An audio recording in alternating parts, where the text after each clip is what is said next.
अंतर्राष्ट्रीय सर्वधर्म शांति सम्मेलन में पहुंचे श्रीलंका के न्याय मंत्री सहित अनेक दिग्गज तथागत बौद्ध की अस्थि के दर्शन के लिए हजारों की संख्या में उमड़ी भीड़।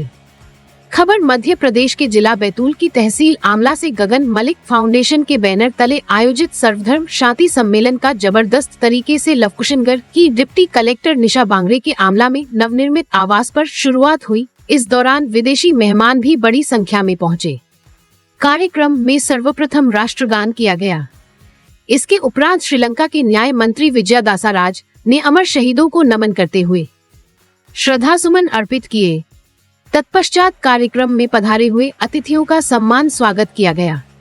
स्वागत के उपरांत फिल्म अभिनेता एवं गगन मलिक फाउंडेशन के हाथों में तथागत बौद्ध की अस्थियां लेकर निशा बांगरे के नवनिर्मित मकान में पहुंचे। उनके साथ श्रीलंका के न्याय मंत्री विजयदासा राजपक्षे एवं कार्यक्रम में पधारे हुए सभी धर्मों के अनुयायी भी मौजूद थे। निशा बांगरे के निवास पर अस्थि कलश स्थापित किए गए। इसके साथ ही सर्वधर्म के अनुयायी द्वारा प्रार्थना करने के उपरांत घर का फीता काटकर उद्घाटन किया। गाजे बाजे के बाद हर्ष उल्लास के माहौल में गृह प्रवेश का कार्यक्रम संपन्न किया।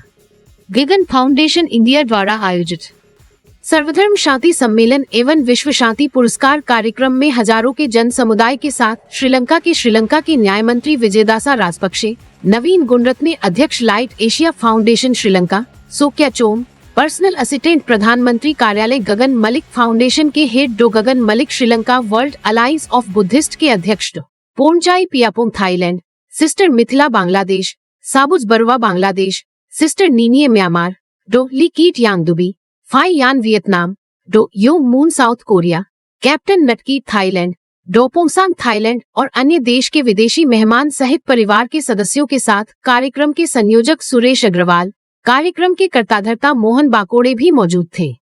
कार्यक्रम के दौरान सनातन धर्म से शुरू हुई प्रार्थना के पश्चात सिख धर्म के ज्ञानी ने प्रार्थना की। इसके पश्चात जैन धर्म, इस्लाम धर्म, ईसाई धर्म, बोहरा समाज की प्रार्थना की गई। अंतर्राष्ट्रीय सर्वधर्म शांति सम्मेलन में शामिल होने के लिए आमला पहुंचे 64 वर्षीय विजयदासा राजपक्षे जो कि इस कार्यक्रम के मुख्य अतिथि थे।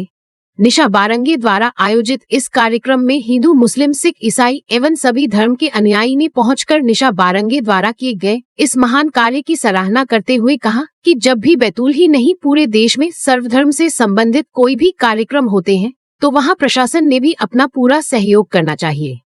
उन्होंने आगे कहा कि भारत विश्व में यमुना गंगा की तहजीब के लिए विश्व विख्यात है। भारत में सभी धर्मों का समान आदर किया जाता है एवं आपसी सौहार्द एवं भाईचारे के लिए भारत की सभी देश प्रशंसा करते हैं। इस कार्यक्रम में सुरक्षा की दृष्टि से पुलिस विभाग द्वारा भी पूर्ण सहयोग प्रदान किया गया। कुल मिलाकर ये कार्यक्रम बैतूल जिले के लिए का एक मिसाल बन गया है। नईम मामू की खास रिपोर्ट्स। कोई किसी धर्म का हो, किसी जाति का हो, एक साधारण मनुष्य हो, लेकिन शांति की जहां तक हम बात करते हैं, अभी बहुत अच्छी अच्छी बातें हम सुन भी रहे थे कि व्यक्ति के अंदर मानवता भी चाहिए, बिल्कुल सही है, प्रेम भी चाहिए, शांति भी हो, लेकिन मन में संकल्प उठा कि हम बहुत सारे शांति सम्मेलन तो समय प्रति समय आयोजित भी करते हैं, लेकिन इतना सब होते हुए भी आखिरकार हम जा किधर रहे हैं? इतना सब कुछ होते हुए भी विश्व के अंदर अशांति, लड़ाई, झगड़े, खींचतान, ईर्ष्या, द्वेष, एक दूसरे के अंदर विरोधाभास की भावना, ये सब बढ़ती ही जा रही है। आखिरकार हम कहीं ना कहीं कोई ना कोई चीज को मिस कर रहे हैं। तो ब्रह्मा कुमारी का ये एक मोटो है कि शांति वास्तव में कहाँ से मिलेगी। मैं आज महात्मा बुद्ध जी को भी याद करना चाहूंगी। उन्होंने भी इतना बड़ा जो त्याग किया, अंतर में जाने के लिए सब कुछ चीजों का त्याग कर दिया, राजमहल छोड़ दिया, परिवार को छोड़ दिया और खोजने चल पड़े आखिरकार शांति कैसे मिलेगी, अपने आप को खोजने के लिए। तो हम ये कहते हैं कि वास्तव में शांति का है, हमेशा से यही बात की गई है, हिंदू, मुस्लिम, सिख, ईसाई हम सब हैं भाई भाई। तो यहाँ पर एक चीज और ऐड करना चाहता हूं जो आपको दिख रहा है, बुद्धिस्ट, हिंदू, मुस्लिम, सिख, ईसाई हम सब हैं भाई भाई। निशा बांगरे जी की बात कर रहे थे। मैं जब बुद्धिस्ट बना तो मैं जब भारत में आया तो मुझे बाबा साहब के बारे में कुछ ज़्यादा मालूम नहीं था। मुझे इतना मालूम था कि अंबेडकर जयंती के दिन छुट्टी होती है और उन्होंने भारत का संविधान लिखा है। और कड़वा सच भी यही है कि ज़्यादातर आज भी आप जाएंगे तो आपको शायद लगता होगा कि आप सब जानते हैं बाबा साहब के बारे में, लेकिन लोग नहीं जानते। लोगों को यह भी नहीं पता होगा कि जय भीम का मतलब क्या है, भीम कौन है ये भी नहीं पता होगा, वो शायद महाभारत का भीम समझ लेंगे। तो ये कड़वी सच्चाई है। लेकिन जब मैंने उनके बारे में पढ़ा कि एक ऐसे इंसान थे जिन्होंने जीवन में इतनी प्रताड़ना सही कि साथ उनको उठने नहीं दिया गया, बैठने नहीं दिया गया, खाना खाने नहीं दिया गया, एक अनटचेबिलिटी का एक बहुत बड़ा ठप्पा उनके ऊपर था, लेकिन वो उस मकाम तक पहुंचे कि उसी देश का संविधान लिख दिया। और वही लोग जो उन्हें रोका करते थे आज उनके वंशज उनकी तस्वीर के आगे माथा टेकते हैं। ये बाबा साहब अंबेडकर थे। अब जब बाबा साहब अंबेडकर जो थे उन्होंने 14 अक्टूबर 1956 में 5 लाख लोगों को बुद्धिज्म की दीक्षा, बौद्ध धर्म की दीक्षा दे दी। उस बौद्ध धर्म की दीक्षा में निशा बांगरे जी का भी परिवार था और बहुत सारे यहाँ पर जो लोग हैं जिन्होंने भी जय भीम कहा उनमें भी वो अंश है। जिस इंसान में उस भीमराव अंबेडकर जी का अंश होगा जिन्होंने भारत का संविधान लिख दिया इतनी प्रताड़ना सहने के बाद, तो ये जो छोटी मोटी चीजें और छोटी मोटी हरकतें की गई उन्हें रोकने के लिए ऐसी चीजों से वो बाबा साहब अंबेडकर का खून रुकने वाला नहीं है। तो मेरे लिए कोई अचंभे की बात नहीं थी। वो कई बार कहते थे काफी लोगों ने कुछ उल्टा सीधा प्रचार किया है, तो मैंने उन्हें यही कहा कि आपका काम है अपना काम करना। आप दिल के साफ हैं, सारे धर्मों को जोड़ने की बात कर रहे हैं, बुद्धिज्म की बात कर रहे हैं, बुद्ध की अस्थि यहां पर पहली बार आ रही है, तो ध्यान रखिए कि बुद्ध का आशीर्वाद, सारे धर्मों का आशीर्वाद आपके साथ रहेगा और यह कार्यक्रम सक्सेसफुल होगा। दिया मैं उनका बहुत बहुत धन्यवाद करता हूं। मैं मोइस फकरी बोहरा समाज से हूँ। यह पहला अवसर है कि बैतूल जिले में ऐसा सम्मेलन आयोजित किया गया है।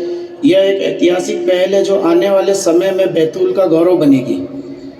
मैं बोहरा समाज से हमारे धर्मगुरु सैयदा मुफद्दल सैफुद्दीन साहब हमेशा यह मार्गदर्शन देते हैं कि जो देश में रहो उस देश के वफादार बन के रहो, वह देश की तरक्की के लिए हर कोशिश करो। हम ईमानदारी से व्यापार करने के लिए फरमाते हैं, जिससे हमेशा देश तरक्की करता है। हमेशा स्वच्छता और पर्यावरण की सुरक्षा के लिए भी हमारे समाज में अलग अलग कार्यक्रम किए जाते हैं। अभी रेन वाटर हार्वेस्टिंग का अभियान जारी है ताकि बारिश का पानी आए तो उसका पूरी तरह उपयोग हो सके। हमारे समाज का एक कम्युनिटी किचन है, उसमें एक वक्त का भोजन सबको एक, और साथ साथ मैडम निशा बांगरे जी, सुरेश अग्रवाल जी और आज के इस कार्यक्रम में उपस्थित आप सभी बहनों और भाइयों, आज बहुत ही सुंदर मौका बनकर के आया है जब इतने सारे लोग यहाँ पर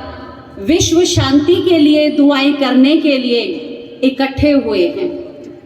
निश्चित रूप से शांति तो हर मनुष्य आत्मा की चाहत है, चाहे कोई किसी धर्म का हो, किसी जाति का हो, एक साधारण मनुष्य हो, लेकिन शांति की जहाँ तक हम बात करते हैं, अभी बहुत अच्छी अच्छी बातें हम सुन भी रहे थे कि व्यक्ति के अंदर मानवता भी चाहिए, बिल्कुल सही है, प्रेम भी चाहिए, शांति भी हो, लेकिन मन में संकल्प उठा कि हम बहुत सारे शांति सम्मेलन तो समय प्रति समय आयोजित भी करते हैं, लेकिन इतना सब होते हुए भी आखिरकार हम जा किधर रहे हैं?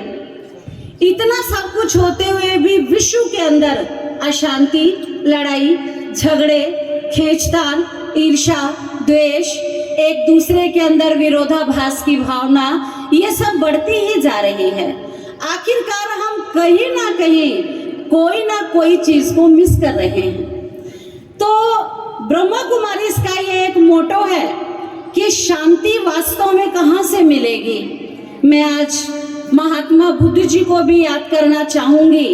उन्होंने भी इतना बड़ा जो त्याग किया अंतर में जाने के लिए, सब कुछ चीजों का त्याग कर दिया, राजमहल छोड़ दिया, परिवार को छोड़ दिया और खोजने चल पड़े आखिरकार शांति कैसे मिलेगी अपने आप को खोजने के लिए। तो हम ये कहते हैं कि वास्तव में शांति का